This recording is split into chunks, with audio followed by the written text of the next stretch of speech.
Hello मेरे प्यारे बच्चों, क्या हाल चाल? बढ़िया साहब। तो कैसे हो मेरे बब्बर शेर और शेरनियों? बच्चों, आज के टॉपिक के बारे में आज हम बस इतना ही कहेंगे कि सांसों की जरूरत है जैसे जिंदगी के लिए इस टॉपिक की जरूरत है वैसे पेपर के लिए।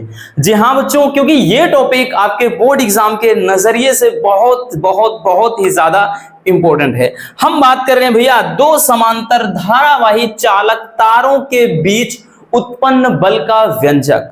कोई साल ऐसा नहीं जाता बच्चों जब इसका साथ छूट जाए। हर साल बोर्ड एग्जाम में पूछा जाता है, इसलिए भाई इस टॉपिक को अच्छे से आज समझना होगा। बात करें भैया तो ये जो टॉपिक है आपके 5 नंबर में बोर्ड एग्जाम में पूछा जाने वाला टॉपिक है। तो भाई इसकी जो वैल्यू है वो आप समझ सकते हैं। किसी भी ईयर का क्वेश्चन पेपर उठा लो आपको जरूर मिलेगा। इसलिए बच्चों समझ गए ना कि भाई ये टॉपिक हमारा कितना ज्यादा इंपॉर्टेंट है। कुछ भी हो बट बड़े ही सिंपल तरीके से बहुत ही आसानी से इसका निपटारा आज हम करने वाले हैं। बस वीडियो को भाई रेगुलर आप ऐसे ही देखते रहिएगा, सारी क्लासेस अटेंड करते रहिए, मिस नहीं करना है, ये ध्यान देना भैया अगर आपको 90+ फोड़ना है। चलिए, तो दो समांतर धारावाही चालक तारों के बीच लगने वाले बल का व्यंजक निकालना है अपने को। अब इसमें है क्या भी, देखो टॉपिक में ही हमको बता दिया कि दो समांतर धारावाही चालक हैं। तो हमने क्या किया भाई, दो समांतर धारावाही चालक हम लेंगे।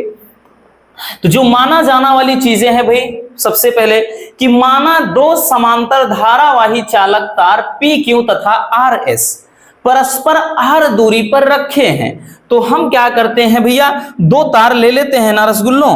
हम क्या करते हैं, दो तार ले लेते हैं। कौन कौन? तो भाई एक यहां पर ले लिया PQ, ठीक है, और दूसरा इसी तरह से क्या ले लिया, RS।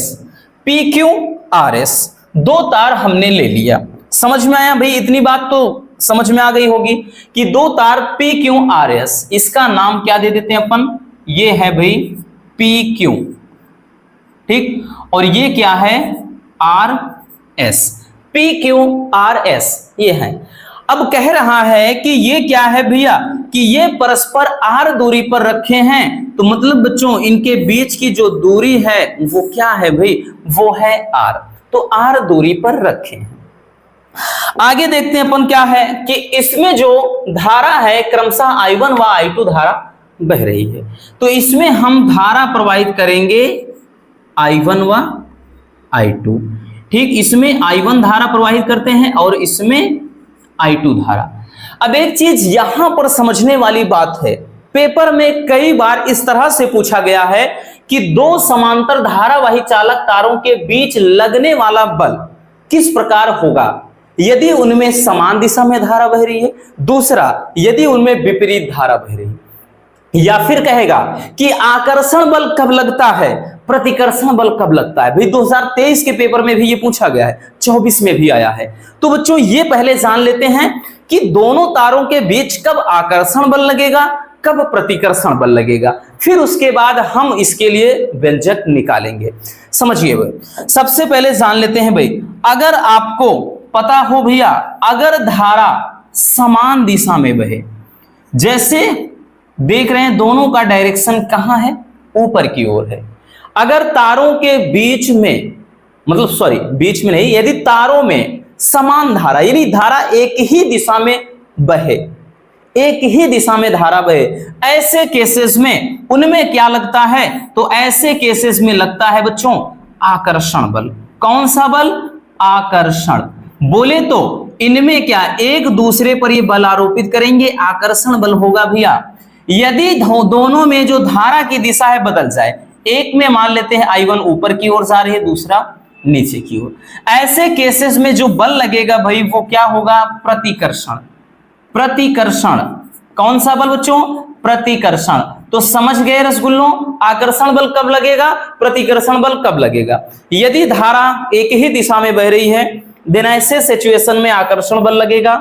अगर धारा की दिशा विपरीत हो, ठीक, दोनों में विपरीत धारा यानी एक में ऊपर की तरफ एक में नीचे की तरफ, देन ऐसे सिचुएशन में क्या होगा, प्रतिकर्षण, यानी एक दूसरे से ये दूर हटेंगे यानी प्रतिकर्षण बल हो जाएगा। तो इतना तो समझ में आ गया ना कि कब आकर्षण होगा कब प्रतिकर्षण बल होगा। तो यहां पर क्या है भाई, तो यहां पर आप देख रहे हैं दोनों में जो I1 I2 है वो एक दिशा में बह रही धारा। देन ऐसी सिचुएशन में ये एक दूसरे पर कौन सा बल आरोपित करेंगे भैया, तो ये क्या करेंगे बच्चों, एक मिनट, तो इनमें जो बल लगेगा वो क्या लगेगा, आकर्षण बल। क्लियर, क्या कौन सा बल लगेगा बच्चों, आकर्षण बल। क्यों, क्योंकि धारा इसमें एक ही दिशा में बह रही। तो ये चीज भी इसमें आगे लिख सकते हैं, हम लिखेंगे भैया कि जब इनमें धारा प्रवाहित होती है, प्रवाहित होती है तो तार एक दूसरे पर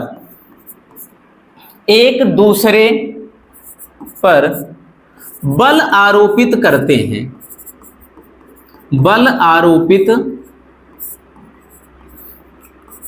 करते हैं। क्लियर, इतना समझ में आया भाई कि अगर धारा प्रवाहित करेंगे एक दूसरे पर ये बल आरोपित करते हैं। कहने का मतलब ये एक दूसरे पर का मतलब क्या है, ये इधर लगाएगा ये इधर, तो आकर्षण बल हो जाएगा। अभी बताया कि भाई समान दिशा में बहे। अब हम देखिए निकालेंगे क्या, सबसे पहले हम इस तार PQ के द्वारा RS के किसी बिंदु पर चुंबकीय क्षेत्र की तीव्रता निकाल लेंगे। आपने पढ़ा है भाई कि जब किसी तार में धारा प्रवाहित करते हैं दिन क्या होता है बच्चों, उसके चारों ओर चुंबकीय क्षेत्र उत्पन्न हो जाता है। ठीक, किसी ऋजुरेखी धारावाही चालक के कारण उत्पन्न चुंबकीय क्षेत्र का व्यंजक भी बताया है भाई। तो यहां पर सबसे पहले हम तार PQ के द्वारा इसमें जब धारा प्रवाहित करेंगे तो इस तार के कारण इसके यानी RS के किसी भी बिंदु पर यानी कहीं पर भी कितना चुंबकीय क्षेत्र होगा, सबसे पहले अपन उसको निकालेंगे। तो यहां पर लिखेंगे भाई, हम लिखेंगे कि तार PQ के कारण RS के किसी बिंदु पर चुंबकीय क्षेत्र, किसी बिंदु पर चुंबकीय क्षेत्र। अब किसी बिंदु पर जो चुंबकीय क्षेत्र हो जाएगा भैया, देखिए चुंबकीय क्षेत्र का व्यंजक क्या, μ0/2π, यानी B बराबर μ0/2π I/R, ये भाई फार्मूला होता है। बट यहां पर देखना, अब चुंबकीय क्षेत्र इसके द्वारा चुंबकीय क्षेत्र उत्पन्न हो रहा है, देन ऐसी केसेस में इसको अपन B1 मानेंगे। μ0/2π ये तो भाई कांस्टेंट है।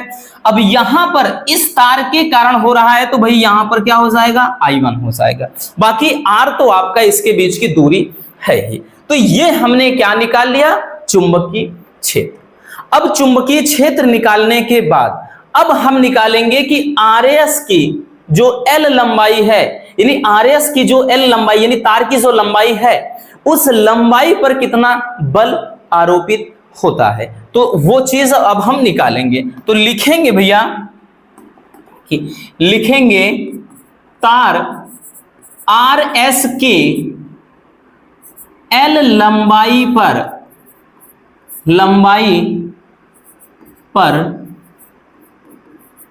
लगने वाला बल। तो लगने वाला जो बल होगा, अब तार की L लंबाई पर एक फार्मूला पढ़ा है भैया कि F बराबर IBL sin थीटा या BIL sin थीटा। तो एक फार्मूला है कि IBL sin थीटा, पढ़ा है ना। तो यहां पर अब जो लिखेंगे भाई F बराबर IBL sin थीटा, तो यहां पर I के स्थान पे क्या लिखेंगे, गौर से समझिएगा भाई।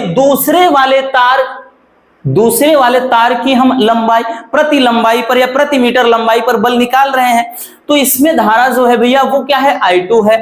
तो यहां पर बच्चों I2 हो जाएगा, ठीक है, एक मिनट, तो ये हो जाएगा I2। अब B के स्थान पे क्या निकालेंगे भाई, तो यहां पर जो B है इसके द्वारा है, तो चुंबकीय क्षेत्र क्या निकल रहा है, तो यहां पर क्या हो जाएगा भैया, वो हो जाएगा B1 और L तो L ही रहेगा sin थीटा। अब चूंकि याद रखना, चूंकि थीटा बराबर क्या हो जाएगा 90 डिग्री। क्यों क्यों होगा ऐसा? क्योंकि जो I2 है, जो धारा I2 है भैया, वो क्या है, चुंबकीय क्षेत्र B1 के लंबवत है।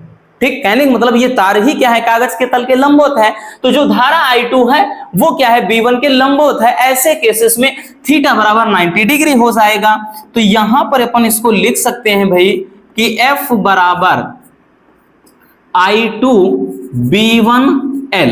अब यहां पर हम रख देंगे भाई साइन 90 डिग्री, तो यहां पर हो जाएगा F बराबर ये I2 B1 केवल L हो जाएगा, क्योंकि साइन 90 डिग्री का मान 1 होता है।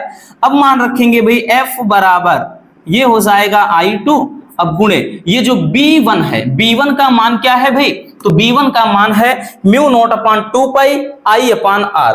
तो यहां पर हो जाएगा क्या चीज, म्यू नॉट अपॉन 2 पाई, तो यहाँ पे I1 अपॉन R है, तो ये चीज हमने लिख दिया।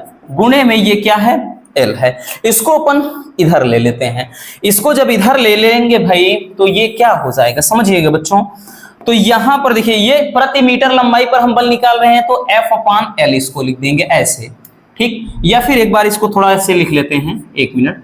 F बराबर तो ये ध्यान से समझना, ये जो चीज है म्यू नॉट अपॉन 2 पाई, इसको पास रख लेते हैं अपन, म्यू नॉट अपॉन 2 पाई। फिर उसके बाद क्या है, I1 गुणे I2 है और इनटू का L है, ठीक है, ये है। और उसके बाद भाई यहां पर नीचे ये है क्या चीज, आपका R है। तो इसको सही तरीके से यही चीज लिखेंगे, इसको नीचे लिख देंगे F अपॉन L, इसका मतलब प्रति मीटर लंबाई पर लगने वाला बल। F अपॉन L बराबर हो जाएगा म्यू नॉट अपॉन 2 पाई, ये हो जाएगा I1 into I2 upon R। यही क्या हो जाएगा भाई, दो समांतर धारावाही चालक तारों के बीच लगने वाले बल का व्यंजक हो जाएगा। बड़ा ही इंपॉर्टेंट है भैया, फिर से बोल देते हैं, आसान है लेकिन इंपॉर्टेंट बहुत है, ठीक है। तो ये हो जाएगा। अब यहां पर कभी कभार ये पूछ लेता है भाई, अगर दोनों में समान धारा बहे, समान धारा यानी कि मतलब अगर हम मान लेते हैं कि यदि I1 बराबर I2 बराबर अगर केवल और केवल I मान लें, देन ऐसे केसेस में भाई ये फार्मूला क्या बन जाएगा, तब ये हो जाएगा बच्चों F अपॉन L बराबर ये क्या हो जाएगा, म्यू नॉट अपॉन 2 पाई। तो भाई I1 I2 दोनों के स्थान पर I रख देंगे, तो भाई I स्क्वायर हो जाएगा, I स्क्वायर अपॉन R, तब ये फार्मूला बन जाता है। और इस पे एक चीज याद रखना भाई, न्यूमेरिकल भी बहुत बनते हैं, मतलब जितना इंपॉर्टेंट ये डेरिवेशन है भैया, उतना ही ज्यादा इंपॉर्टेंट इसका ये फार्मूला भी है, किसके लिए, न्यूमेरिकल के लिए। तो है ना आसान, कुछ भी इसमें भी दिक्कत हुई नहीं हुई ना, एकदम मक्खन जैसा टॉपिक है, क्लियर। चलिए भैया स्क्रीनशॉट कर लीजिए बच्चों, कोई बहुत ज्यादा डिफिकल्ट टॉपिक नहीं, हमने बताया पहले भी, ठीक। वैसे भी हमारी कोशिश होती है कि हर एक डिफिकल्ट टॉपिक को भी एकदम हम हलवा बना दें, है ना, तभी मजा है भाई पढ़ने में। हो गया बच्चों, चलिए इसके बाद ये भी कर लीजिएगा, हो गया। तो बस आज के इस वीडियो में इतना है। अगर वीडियो पसंद आई हो तो भाई प्यार से एक लाइक जरूर कर देना, और नए हैं तो चैनल को सब्सक्राइब जरूर कर लीजिए। अब वक्त बिल्कुल नहीं है, पढ़ाई में लग जाइए जी जान से। मिलते हैं किसी और शानदार टॉपिक के साथ। Love you, bye bye, take care. भैया एक कमेंट बॉक्स में छोड़ देना।